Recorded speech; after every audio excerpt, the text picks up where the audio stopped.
Selamat datang kembali di sesi pembahasan kita hari ini. Kita mau coba selami bareng ya beberapa kutipan dari tulisan yang judulnya sederhana tapi cukup menggugah. Kita dan Rindu. Sumber yang Anda bagikan ini kayaknya ngajak kita semua, Anda dan saya, buat merenungkan hubungan antara kita, ya, sebagai sebuah konsep kebersamaan gitu, dan perasaan rindu yang, ya ampun, akrab banget lah ya sama kita.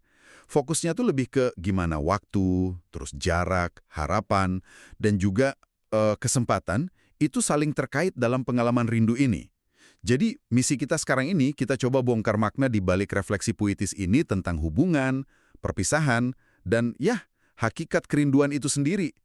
Kita mulai dari kutipan pembuka yang menurut saya langsung ngena banget nih.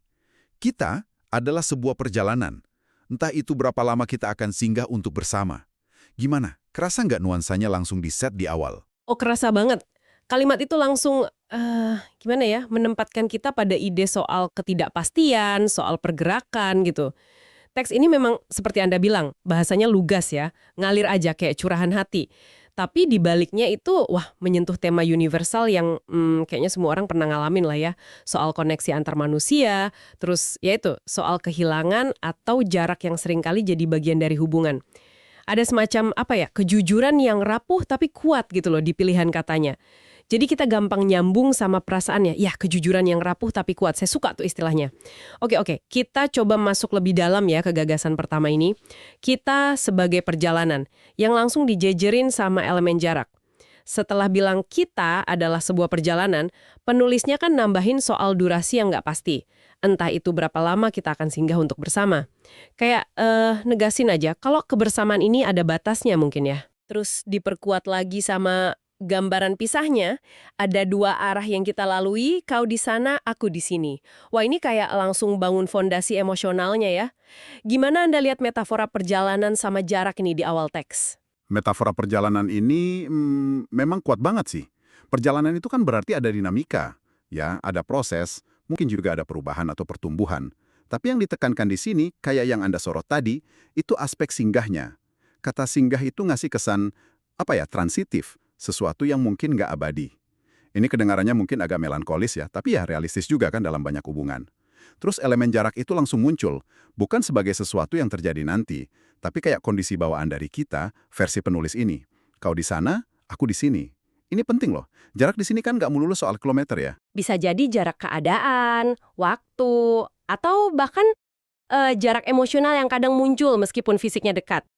Penulis seolah mau bilang kalau elemen keterpisahan ini tuh ya bagian dari definisi kita yang dia ceritain. Jadi ini ngajak Anda juga buat mikirin soal sifat sementara atau fana dari hubungan yang dibahas. Dan gimana jarak jadi elemen penting di dalamnya. Wah, menarik banget ya, cara jarak ditempatin sebagai bagian inheren, bukan cuma akibat. Nah, ini nyambung ke elemen berikutnya nih, yang dihubungin sama kita, yaitu harapan. Terutama harapan soal waktu. Penulis nyebut ada keinginan buat mengendalikan waktu. Terus kita dikasih lihat gimana rindu itu sendiri kayak main-main sama persepsi kita soal waktu. Ada beberapa baris yang ngena banget misalnya, waktu terasa lambat karena rindu. Ini kayaknya banyak dari kita pernah banget ngerasain ya pas nunggu. Terus lebih jauh lagi, waktu terasa berhenti tentang kamu. Seolah momen-momen itu beku aja di ingatan. Lalu ada frustrasinya juga nih. Waktu digambarin selalu diam jika kutanya kapan ia pulang. Waktu jadi kayak sosok bisu gitu ya sama keinginan kita. Tapi ada harapan juga, karena akhirnya waktu juga yang menjawab kok kembali. Rentetan pengalaman subjektif soal waktu ini ujungnya ke satu kesimpulan yang cukup bikin kaget dari penulis. Kita yang menciptakan kerinduan, gimana nih kita memaknai klaim ini? Kok kita yang nyiptain rindu, bukan waktu atau jarak aja? Nah, ini dia titik penting buat mahamin teks ini. Gambaran subjektivitas waktu itu sendiri udah menarik banget. Kita kan tahu dari pengalamannya, dan psikologi juga bilang gitu, kalau kondisi emosi kita emang bisa banget ngubah cara kita ngerasain durasi. Rindu bikin nunggu jadi lama banget, kenangan kayak berhenti, ketidakpastian bikin masa depan kerasa jauh, waktu seolah diam aja. Penulis nangkep fenomena ini dengan puitis ya. Tapi kesimpulan, kita yang menciptakan kerinduan ini yang benar-benar ngubah cara pandang. Ini kayak pernyataan kepemilikan gitu. Rindu dalam logika teks ini bukan sesuatu yang pasif nimpa kita dari luar, misalnya ya efek samping otomatis dari jarak atau waktu. Justru sebaliknya, rindu itu produk aktif dari kita, dari hubungan itu sendiri. Rindu ada karena kita pernah ada atau masih ada. Rindu muncul sebagai konsekuensi dari adanya ikatan, makna, investasi emosi di hubungan itu, ya, mindahin kuasanya ke kita. Kerinduan jadi bukti adanya dan berharganya hubungan itu. Anda bisa lihat ini sebagai pemikiran yang memberdayakan, kan? Iya. Memberdayakan banget sih. Jadi, rindu bukan cuma penyakit gara-gara pisah, tapi lebih kayak jejak atau bayangan yang nggak bisa lepas dari adanya kita itu. Konsekuensi aktif, bukan kondisi pasif. Oke. Pemahaman ini terus ngebawa kita ke kontras yang disajiin penulis, sebuah paradoks. Tentram dalam keramaian, gaduh saat hening. Kalimat ini bikin saya mikir nih. Biasanya kan kita mikir keramaian itu bikin stres, hening itu bikin tenang. Tapi ini kok dibalik. Gimana Anda mengurai paradoks ini dalam konteks kita dan rindu yang lagi kita omongin? Apa sih yang bikin keramaian bisa tentram dan hening malah jadi gaduh? Nah, ini salah satu observasi psikologis yang paling tajam menurut saya di teks ini, tapi dibungkus bahasa puitis. Tentram dalam keramaian. Ini bisa kita pahami sebagai kondisi di mana hubungan internal kita sama kita itu, entah lewat kenangan, harapan, atau rasa cinta yang dibawa di hati, itu bisa ngasih semacam pusat tenang atau benteng emosi gitu. Jadi hirup pikuk dunia luar, ramainya orang, atau aktivitas, jadi nggak terlalu ngaruh karena fokus internal kita nyantol ke hubungan itu. Anda merasa utuh karena ada kita di dalam diri, meskipun mungkin fisiknya lagi sendirian di tengah ramai. Sebaliknya, gaduh saat hening. Ini pengalaman yang mungkin lebih sering diasosiasiin sama rindu yang dalam banget. Justru pas gangguan dari luar hilang, pas suasana jadi sunyi, ruang mental kita jadi kebuka lebar. Dan apa yang ngisi ruang itu? Ya pikiran soal sosok yang dirinduin, kenangan, pertanyaan, mungkin juga khawatir atau nggak pasti. Hening di luar malah bikin suara di dalam makin kenceng. Rindu dan semua pikiran yang ngikutinnya jadi gaduh di kepala kita. Jadi paradoks ini dengan cerdas nangkep gimana ada atau nggak adanya sosok yang lain dalam konsep kita itu secara fundamental ngebentuk kondisi batin kita. Nggak peduli kondisi luarnya gimana. Perpisahan atau jarak ya dalam konteks ini bikin riuh di dalam diri pas dunia luar lagi diem. Penjelasan yang oke banget. Bener-bener ngebuka mata. Keheningan sebagai panggung buat riuhnya kerinduan. Wah, dalam banget. Dan ide soal benteng emosi di keramaian juga ngasih sudut pandang baru ya. Nah, setelah kita ngulik dimensi waktu dan ruang batin ini, teksnya lalu gerak ke arah tindakan dan sikap nih. Penulis kenalin gagasan kalau kita adalah kesempatan. Ini kan artinya ada potensi ya, sesuatu yang bisa diusahain. Dan ini diperjelas lagi sama deskripsi usaha aktif, menciptakan kebersamaan saat terpisah. Ini bukan cuma pasrah sama jarak, tapi ada upaya proaktif. Terus ada juga keinginan, harapan biar kebersamaan itu menjadi abadi. Dan kemudian muncul lagi pernyataan kunci yang tadi kita bahas, tapi sekarang penekanannya beda. Rindu adalah anugerah, karena kita yang menciptakan. Nah, setelah paham kalau kita itu kesempatan yang perlu diusahain, gimana kita sekarang memahami rindu sebagai anugerah? Ini masih agak, gimana ya? Kontraintuitif, soalnya rindu kan seringnya nyakitin. Anda benar, ini salah satu poin yang paling butuh direnungin dari teks ini dan mungkin yang paling unik ya. Ngebingkai rindu sebagai anugerah itu jelas ngelawan arus pemahaman umum yang biasanya ngelihatnya sebagai beban, penderitaan, atau ya sesuatu yang harus cepat-cepat dihilangin lah. Terus kenapa anugerah? Balik lagi ke diskusi kita tadi, kalau kita yang menciptakan kerinduan, maka rindu itu sendiri adalah bukti paling sahih dari adanya kita yang berarti.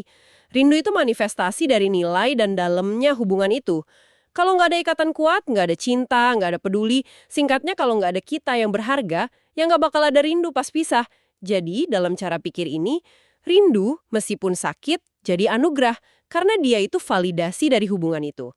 Dia pengingat terus-menerus akan sesuatu yang indah, penting, dan nyata yang kita punya atau pernah punya. Ngelihatnya sebagai anugerah, itu cara buat ngehargain hubungan itu sendiri.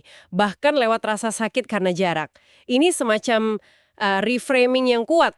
Jadi bukannya cuma fokus ke kosongnya, kita diajak ngelihat rindu sebagai penanda kepenuhan yang pernah ada atau masih diharapkan. Dan kalau dikaitin sama kita adalah kesempatan dan upaya menciptakan kebersamaan saat terpisah, kayak yang disyaratin lewat tindakan mendoakan dalam diam, pas lagi jauh dan terpisah, maka rindu bukan lagi sekedar perasaan pasif. Dia jadi energi pendorong buat terus ngerawat kesempatan itu, buat jaga ikatan tetap hidup meskipun kehalang kondisi. Rindu jadi semacam bahan bakar buat tindakan merawat hubungan. Gitu kira-kira. Oke. Jadi, rindu sebagai anugerah karena dia penanda valid adanya sesuatu yang berharga banget buat dirinduin, yaitu kita itu sendiri. Dan kita adalah kesempatan yang nggak boleh disia-siain, tapi harus dirawat aktif, bahkan dari jauh. Ini benar-benar pemaknaan ulang yang ngasih dimensi positif ya, ke pengalaman yang seringnya negatif. Reframing yang kuat kayak Anda bilang tadi. Nah, setelah semua perenungan mendalam soal kita, waktu, jarak, rindu sebagai ciptaan sekaligus anugerah, dan kesempatan ini, penulisnya nutup refleksinya dengan satu kalimat yang rasanya personal dan langsung banget.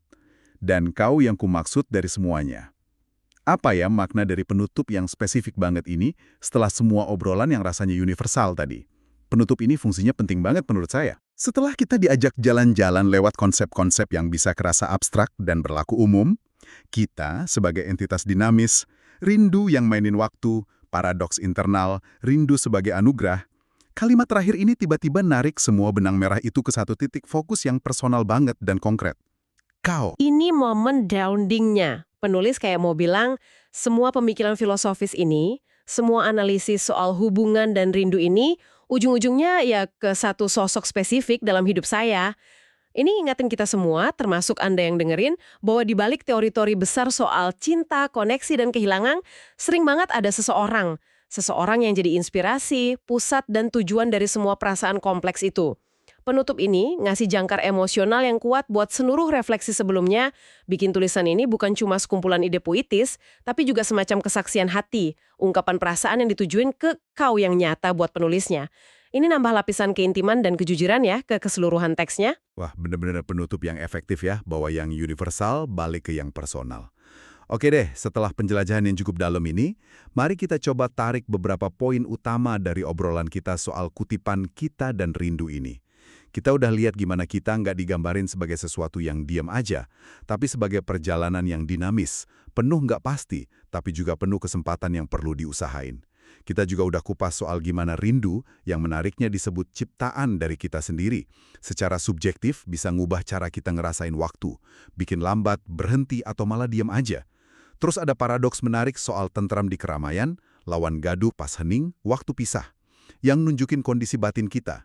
Dan mungkin yang paling nonjol dan ngasih perspektif baru ya, ide buat ngelihat rindu bukan cuma sebagai beban, tapi sebagai anugerah. Sebuah validasi atau bukti dalamnya dan berharganya hubungan kita atau pernah punya. Gitu ya kira-kira, iya, rangkuman yang bagus banget. Semua poin itu nangkep esensi dari refleksi di teks ini. Dan mungkin sebagai pemikiran penutup ya, sesuatu buat Anda bawa pulang dan renungkan lagi yang terinspirasi dari ide utama teks ini. Penulis dengan berani bilang kalau rindu itu diciptakan oleh kita. Ini ide yang kuat loh. Coba deh Anda refleksikan sebentar dalam pengalaman Anda sendiri. Gimana Anda, sadar atau nggak sadar, mungkin menciptakan atau ngerawat rasa kebersamaan pas lagi ngadepin jarak fisik atau perpisahan lain? Apakah lewat jago komunikasi, nginget-nginget kenangan, melihara harapan, atau mungkin lewat tindakan simbolis kayak mendoakan dalam diam yang disebut di teks. Dan lebih jauh lagi nih, bisakah Anda atau pernah nggak Anda coba ngelihat rindu dari sudut pandang yang beda? Bukan cuma sebagai rasa sakit atau kehilangan, tapi juga sebagai sesuatu yang punya nilai sendiri, sebagai anugerah, mungkin bukan arti harfiah ya, tapi sebagai penanda kuat dalamnya koneksi yang Anda hargain, yang pernah Anda bangun, atau yang lagi Anda perjuangin buat dipertahanin. Ini mungkin latihan perspektif yang menarik buat dicoba. Wah, pertanyaan-pertanyaan yang bagus banget buat bahan renungan pribadi kita masing-masing ya. Terima kasih banyak sudah menyajikan analisis yang begitu mendalam dan membuka wawasan baru dari teks yang kelihatannya sederhana ini. Dan terima kasih banyak juga buat Anda yang sudah gabung sama kami dalam sesi pembahasan kali ini. Semoga ada ya percikan pemikiran baru yang bisa Anda bawa dari obrolan kita tentang kita dan rindu ini. Sampai jumpa di kesempatan berikutnya.